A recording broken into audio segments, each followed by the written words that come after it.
वो हर समय जलता रहेगा। व्यर्थ की सोच, समय को नष्ट करना, संकल्प विकल्प करके गंदी बातों का चिंतन करना, मानो दुख का बीज बोना है। अब मन या तो प्रभु में लगेगा या जगत में लगेगा, जगत में लगेगा तो भोगों में लगेगा, भोगों में लगेगा तो पाप बुद्धि होगी, पाप बुद्धि होगी तो दुर्गति, दुख, विपत्ति, संकट, एक क्रम है। हमारा मन प्रभु में लगा हो और तन में गलित कुष्ठ हो, कीड़ा पड़ गए हो, तो भी कोई फर्क नहीं पड़ता। मान लीजिए, अभी मान लीजिए आपका शरीर स्वस्थ है, तो मन को प्रभु में लगाने का अवसर है।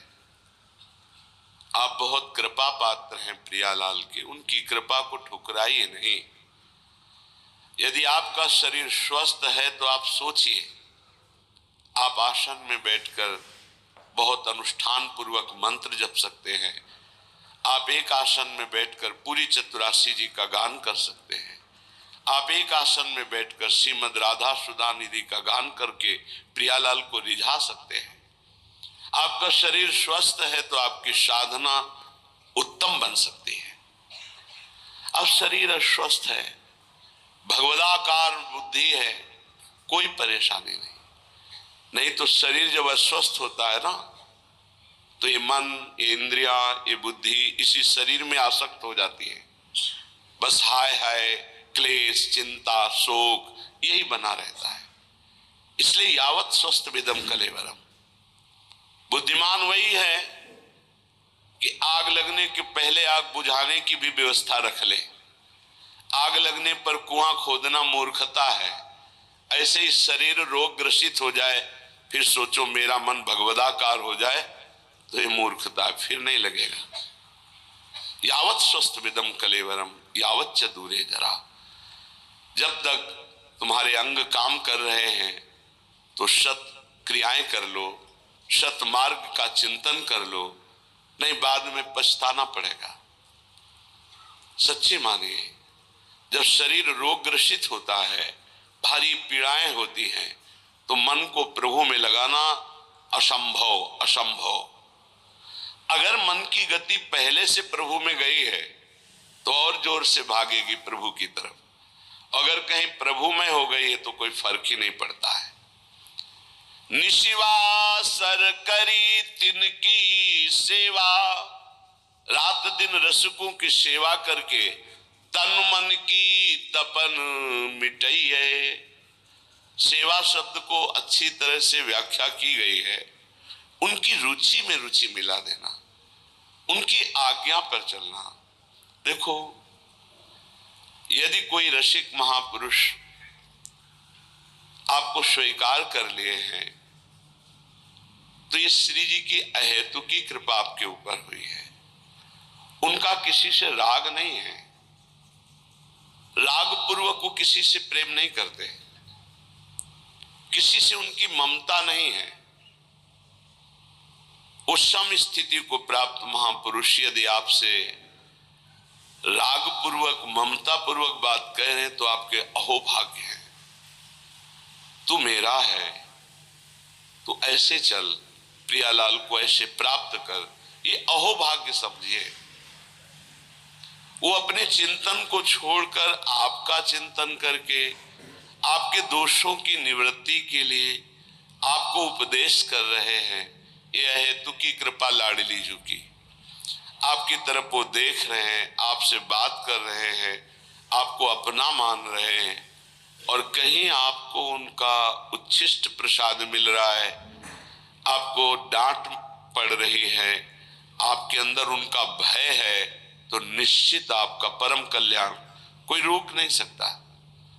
ये बड़ी दुर्लभ कृपा प्रसादी होती है, ऐसा जिनको प्राप्त है।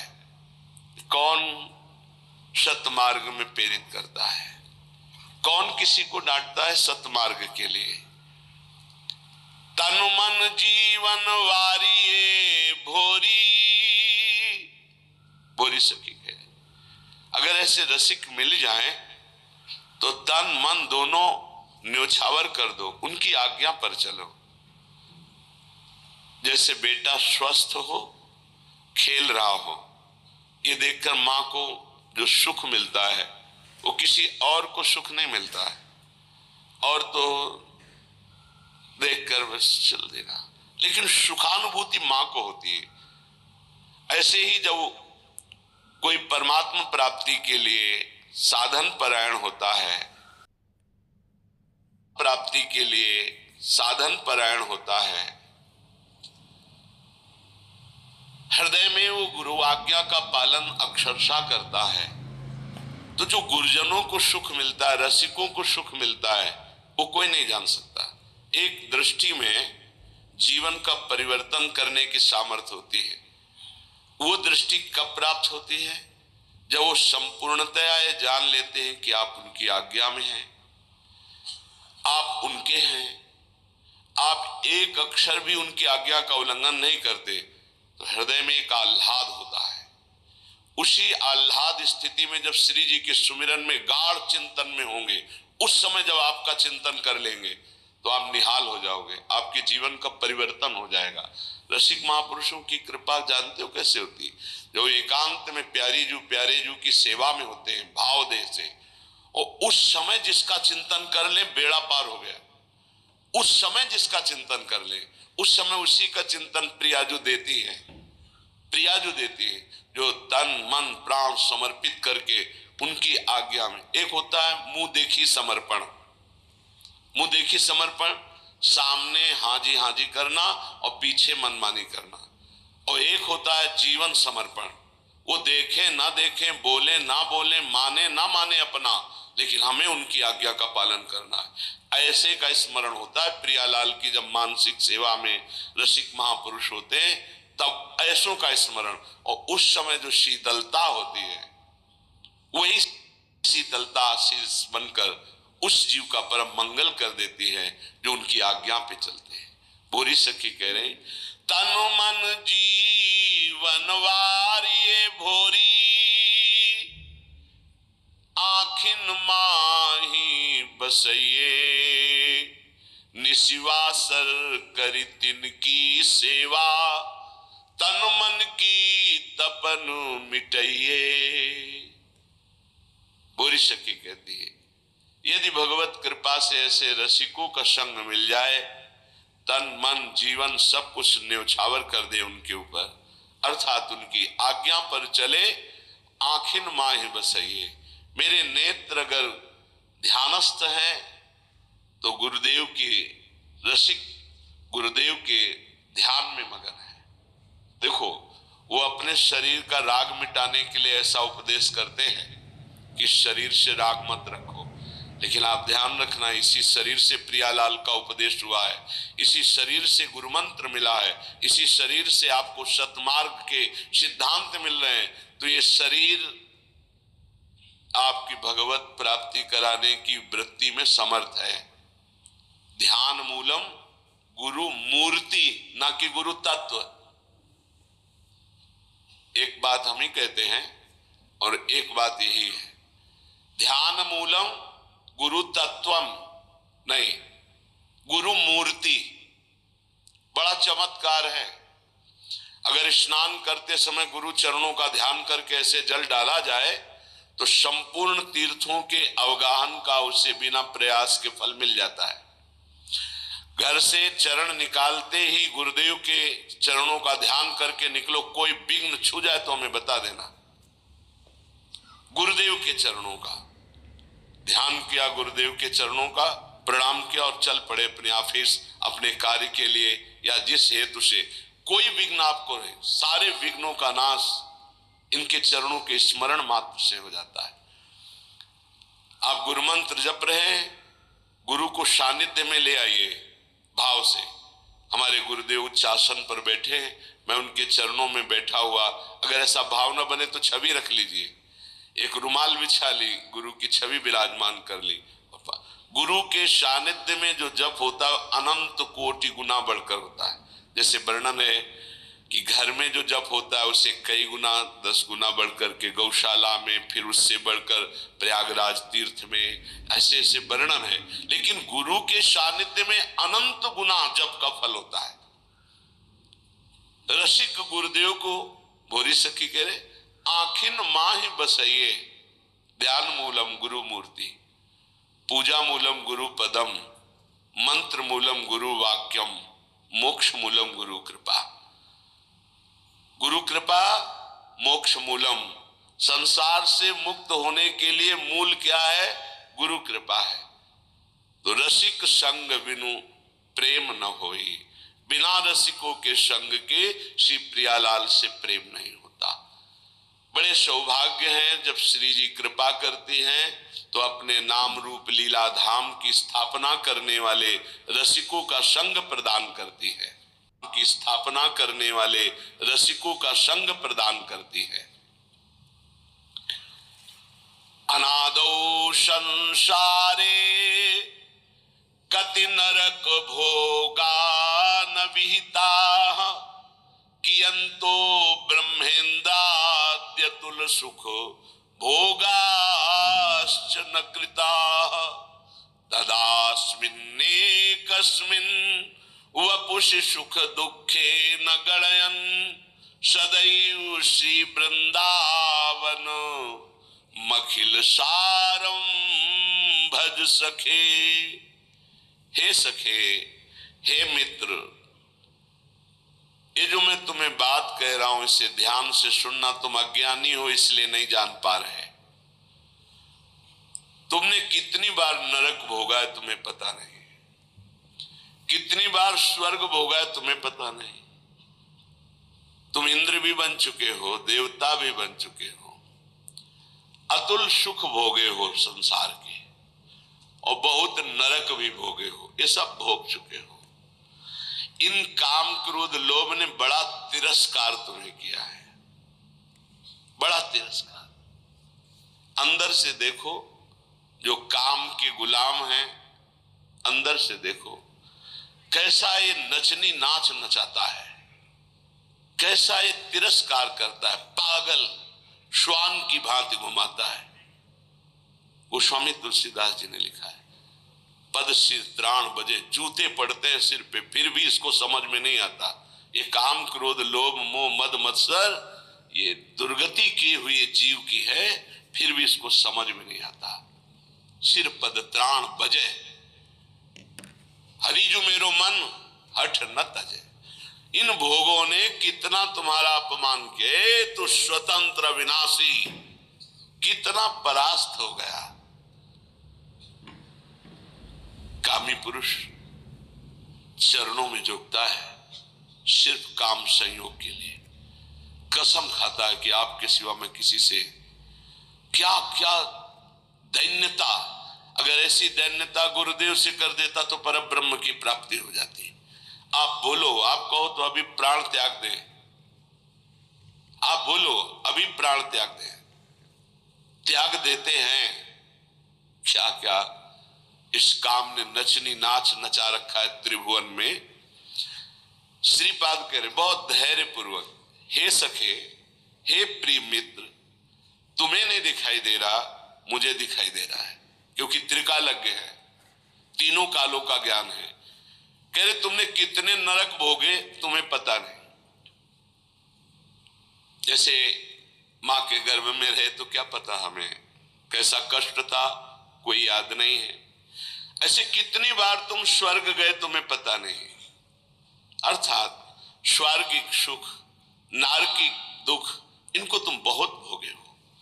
इन काम क्रोध आदि दुश्मनों ने कितना तुम्हारा तिरस्कार किया। धिक्कार है, धिक्कार है, बहुत बहुत विचित्र दशा है। महाराज पुररवा का वैराग्य एकादश स्कंद में लिखा हुआ पढ़ना चाहिए। और महाभारत में हमने पढ़ा पुररवा जी की दशा, पागलों जैसे उर्वशी के प्यार में डूब। ऐसी स्थिति के प्राण निकल जाएंगे जब उर्वशी अंतर ध्यान हो गई।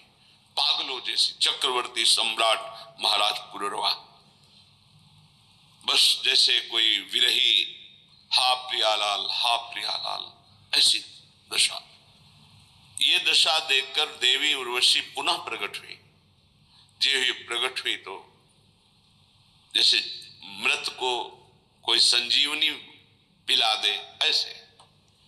हाँ उर्वशी, उर्वशी का बस आप जानते हो मैं किसी की नहीं होती, मैं केवल पुण्यात्मा के पुण्यों का भोग प्रदान करने के लिए जाती हूं। मैं दयावश आई हूं तुम्हारी दशा देखकर, मैं किसी की नहीं हूं। मैं तो आदेश से आती हूं उसके पुण्यों के प्रताप का भोग करवाने के लिए। तुम्हारे पुण्य क्षीण हो गए, अब मैं तुम्हें स्पर्श करने का भी अधिकार नहीं दे सकती, और तुम मेरा वियोग छोड़ो, मैं किसी की नहीं हूं। अंतर्ध्यान हो। तब उनको जो झटका लगा, वैराग्य आया, तो उनका धिक्कार है मुझको। भगवान बड़ी कृपा करते हैं, जब सांसारिक प्यार में ठोकर दे, बड़ी कृपा होती। उनकी जिनको थोड़ा भी धर्म का ज्ञान है तो उनका रास्ता प्रभु की तरफ खुल जाता है। जैसे चिंतामणि ने ठोकर लगाई तो बिल्व मंगलाचार्य बन गए। ठोकर लगनी आवश्यक होती है। बहुत द्रवित हृदय होता है आशिकों का, वही आशिकी अगर मुड़कर हरि की तरफ लग जाए, परमानंद की प्राप्ति हो जाए। पूज्य जीव गोस्वामी जी से जब कोई दीक्षा लेने जाता था तो ये पूछते थे, तुम्हारा मन कहाँ आसक्त है? कहते स्त्री में। ठीक है, काम हो जाएगा, मंत्र दे। तुम्हारा मन? बोले पुत्र में। हाँ ठीक। एक आए धनी, कुछ भेंट रखी और कहा शिष्य बनना चाहे, तुम्हारा मन कहाँ है? बोले किसी में आसक्त नहीं है। बोले हमारे लायक नहीं हो, काशी जाओ, वहां किसी ज्ञानी की शरण लो, हमें तो आशिक चाहिए। मोड़ना है, आसक्ति को मोड़ दिया। जो पत्नी में है, पुत्र में है, माँ में है, पिता में है, शरीर में, भोगों में, वैसी थोड़ा प्रभु में हो जाए, निहाल हो जाए जीव। कहते तुम जरा सोचो, सब बैठे हो, सोचो जरा कैसा तिरस्कार करते हैं काम क्रोध लोभ आदि।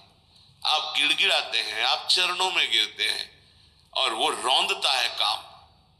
वो तुम्हारे तनिक भी सम्मान की बात नहीं देखता, वो तुम्हें बार बार गिराता है, बार बार पतित करता है। तुम्हें कभी इस विषय में अहम जागृत नहीं होता कि मेरी कितनी दुर्गति हो रही, मैं कितना नीचे गिरता जा रहा हूं, मैं कितना नीच हो चुका हूं। कभी इसमें आम जागृत करो कि अय काम तूने बहुत परास्त किया, अब मर चाहे जाऊं तुझे स्वीकार नहीं करूंगा। एक बार करो तो भगवान का बल जागृत हो जाए।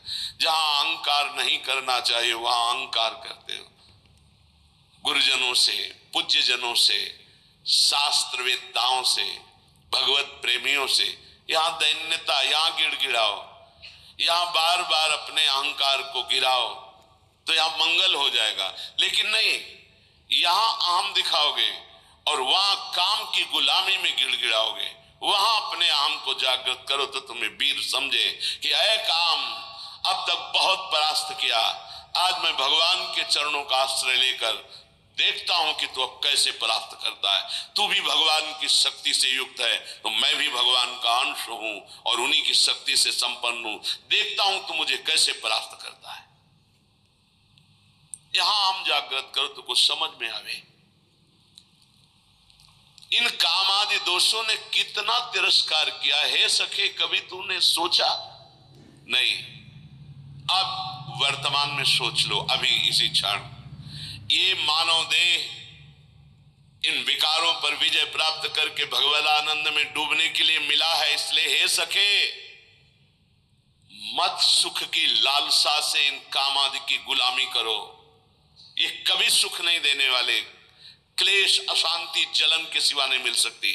लिख लो कागज में या दिमाग में लिख लो, भोगी पुरुष को केवल अशांति, क्लेश, हीनता, भय और असत विचार, यही उसके बढ़ते चले जाते हैं। व्यर्थ की सोच, व्यर्थ की सोच। Over thinking. ये पूछ रहे थे कि ये ओवर थिंकिंग कैसे जाएगी?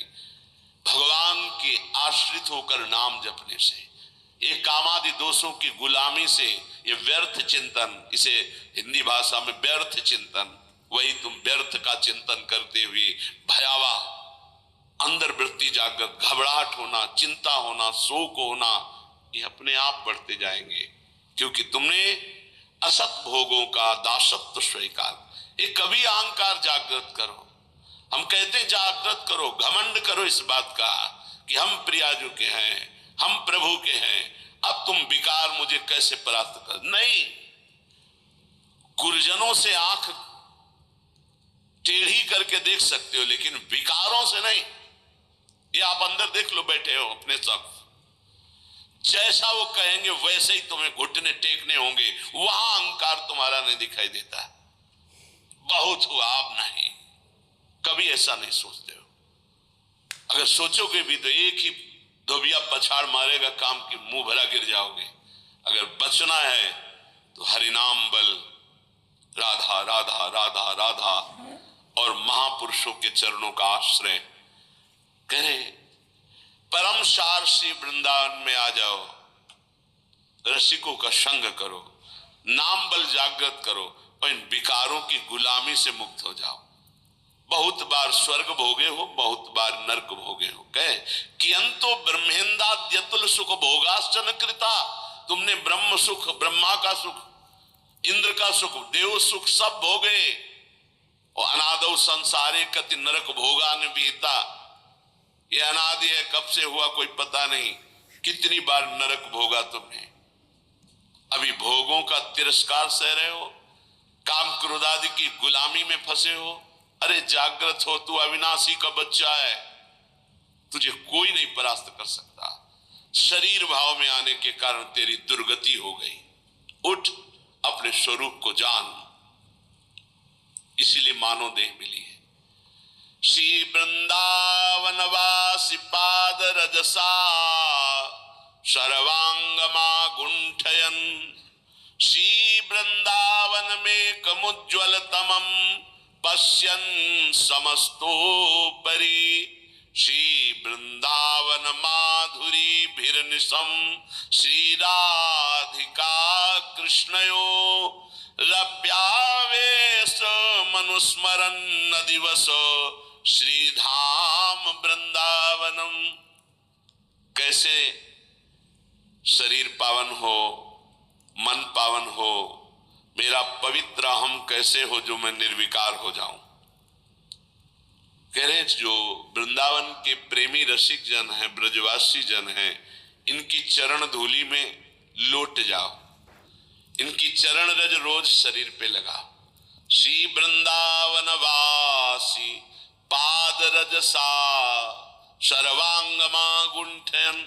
बहुत बड़ी वस्तु है ये, सर्वांगमा गुंठयन, बहुत बड़ी वस्तु है ये वही पकड़ सकता है जिस पर श्री जी की अहेतु की कृपा है।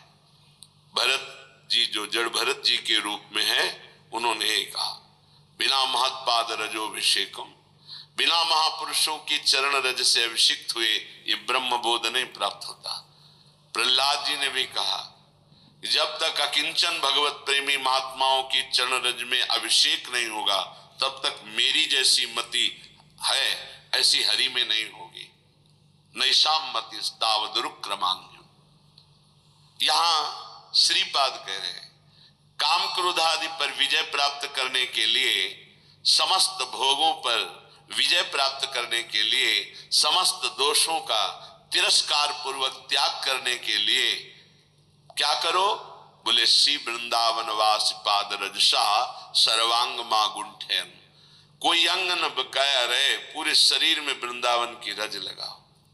ये चिकनी चमड़ी रजोगुण पैदा करके भोगों में फंसाती। मान लीजिए हमारी प्रार्थना, जितना शरीर को सुकुमार करोगे, साबुन लगाओगे, चिकना करोगे, उतना ही मन गंदा होगा।